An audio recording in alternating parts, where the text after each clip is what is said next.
दिल्ली प्रदेश भाजपा अध्यक्ष आदेश गुप्ता ने कल दिल्ली के मुख्यमंत्री अरविंद केजरीवाल को चुनौती दी थी कि वह झरोदा में 10 बजे यहां पर पहुंचेंगे और अपने 15 साल में जो निगम के ने काम किए हैं दिल्ली में वो गिनवाएंगे। और इन्होंने केजरीवाल को चुनौती देते हुए कहा था कि 8 साल के काम वो गिनवाए। आदेश गुप्ता यहां पर पहुंच गए हैं, लेकिन इनको चुनौती को स्वीकार करते हुए केजरीवाल बेशक यहां पर नहीं पहुंचे हैं। तो हम आदेश गुप्ता जी से ही बात कर लेते हैं। आपने कल खुली चुनौती दी थी, लेकिन कोई रिस्पांस उधर से नहीं आया। उन्होंने बदले में कह दिया कि नड्डा जी को उल्टे चुनौती देते हैं कि 15 साल में अगर काम किया होता तो ये स्थिति नहीं आती, इतने लोगों को जमीन पे नहीं उतारना पड़ता।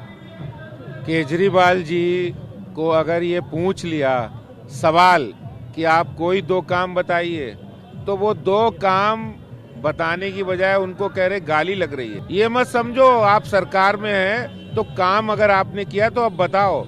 असली बात यह है कि केजरीवाल जी ने काम नहीं किया। काम उन्होंने किया है। काम जिन बिजली कंपनियों को वो चोर कहते थे, उन्हीं कंपनियों के साथ साठगांठ करके लोगों को मात्र 600 रुपए का फायदा देके 2500 करोड़ रुपए की उन्होंने मिली भगत करके भ्रष्टाचार किया है। दिल्ली के अंदर जल बोर्ड जो 550 करोड़ के फायदे में था, आज 40,000 करोड़ के नुकसान में है। लोगों को कह रहे थे मोहल्ला सभा बताएगी शराब के ठेके खुलेंगे नहीं खुलेंगे। शराब माफिया से मिलके मोहल्ला सभा की एक नहीं सुनी और महिलाओं को पिटवाया भी। ये केजरीवाल साहब ने किया है। मैं बताना चाहता हूँ, दिल्ली में आए केजरीवाल साहब आए और देखें कि एमसीडी ने वर्ल्ड क्लास स्कूल बनाया कि नहीं बनाया। लाजपत नगर में देखिए, टॉप 10 जो विश्व के स्कूल है उसमें 10वें नंबर पर लाजपत नगर का एमसीडी स्कूल है। दिल्ली के अंदर 482 ढलाव घर समाप्त करके हमने कंपैक्टर लगवाए हैं। दिल्ली के अंदर हमने ट्रेड लाइसेंस हो, हेल्थ लाइसेंस हो, जन्म मृत्यु प्रमाण पत्र ऑनलाइन किया है। सबसे बड़ा भारत दर्शन पार्क कबाड़ से कमाल किया है। कूड़े से बिजली बनाने के 4 वेस्ट टू एनर्जी प्लांट लगाए हैं। दिल्ली के अंदर 7,500 जो हमारी एलईडी 7.5 लाख एलईडी लाइट लगाई है। आपने लगाई एमसी पीडब्ल्यूडी रोड्स पे। लेकिन वो कूड़े के पहाड़ के लिए सीधे सीधे आपको दोष देते हैं। 15 साल में आपने कूड़े का पहाड़ दिल्ली में बना दिया।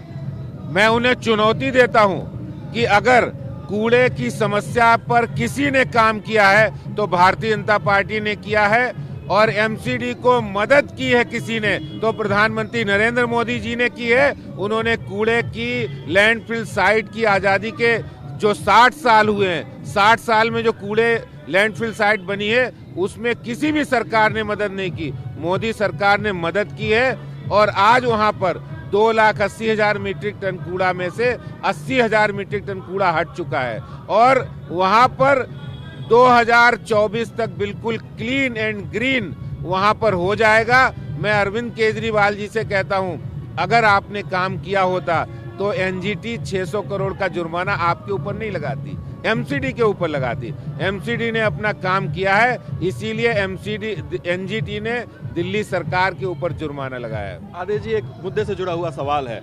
आवारा पशुओं का मुद्दा दिल्ली में बहुत बड़ा है। केजरीवाल जी ने कहा कि वो आएंगे तो नई गौशालाएं खुलवाएंगे। भाजपा इस मुद्दे को किस तरह से देखती है? और आपने जो पत्र जारी किया है उसमें शायद इसका जिक्र नहीं। देखिए, हमारे जो लार्जर इशू हैं, जो बड़े इशू हैं, उसमें ये है हमने गौशालाएं खोली हैं।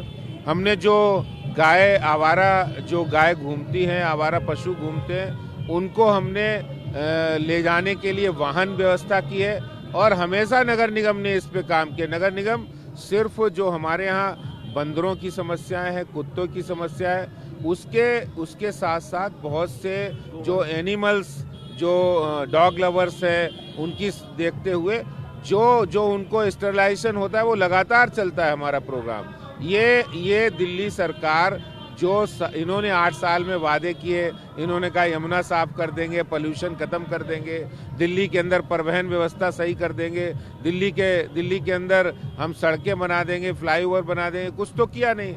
और जब इन्होंने पहले भी यही काम कहते रहे, पहले कह रहे मोहल्ला सभा के हिसाब से काम करेंगे, अब कह रहे आरडब्ल्यूए को हम ये बना रहे हैं। अरे ये बिल्कुल झूठ है।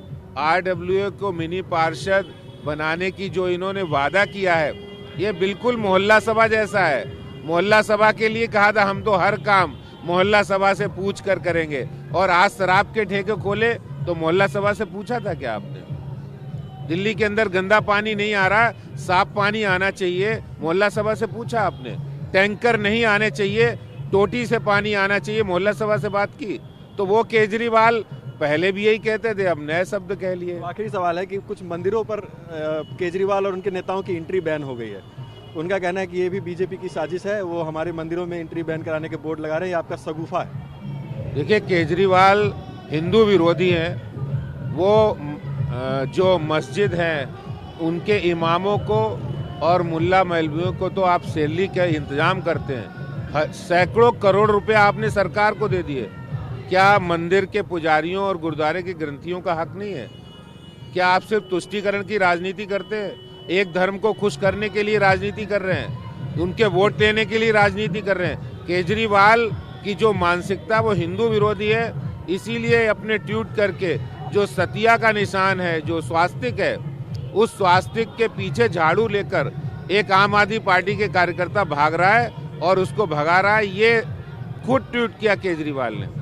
तो ये उनकी मानसिकता दर्शाता है, और सिर्फ चुनाव आता तो चुनाव के समय वो इस तरह की बातें करते हैं। धन्यवाद हमसे बातचीत करने के लिए। तो आदेश गुप्ता झरोदा में पहुंच चुके हैं, जो इन्होंने समय दिया था उसी समय पर पहुंचे हैं। केजरीवाल को चुनौती दी थी, लेकिन अरविंद केजरीवाल इनकी बात को सुनने के लिए, इनके काम को सुनने के लिए यहाँ नहीं पहुंचा। और यहाँ पर आदेश गुप्ता ने हमसे बातचीत करते हुए ये कहा कि केजरीवाल हिंदू विरोधी हैं, इसलिए हिंदू उनका विरोध कर रहे हैं, और अब पुजारी भी उनको मंदिर में प्रवेश देने से मना कर रहे हैं। और तमाम सवालों के जवाब दिए, निगम ने क्या किया है और अरविंद केजरीवाल ने क्या किया, इस पर सवाल भी खड़े किए हैं। और तमाम बातचीत के बाद आदेश गुप्ता ने एक बार फिर से अरविंद केजरीवाल को चुनौती दी है कि वो अपने द्वारा किए गए काम गिनवाए। दिल्ली एनसीआर की हर छोटी बड़ी खबर जानने के लिए सब्सक्राइब करें अपना पसंदीदा चैनल TV9 दिल्ली एनसीआर। साथ ही बेल आइकन जरूर दबाएं, जिससे हर खबर सबसे पहले पहुंचे आप तक। फेसबुक पर हमें सर्च करें @TV9 दिल्ली एनसीआर। वहीं ट्विटर पर हमें फॉलो करें @TV9 दिल्ली एनसीआर पर, और इंस्टाग्राम पर हमें फॉलो करने के लिए सर्च करें @TV9 दिल्ली एनसीआर।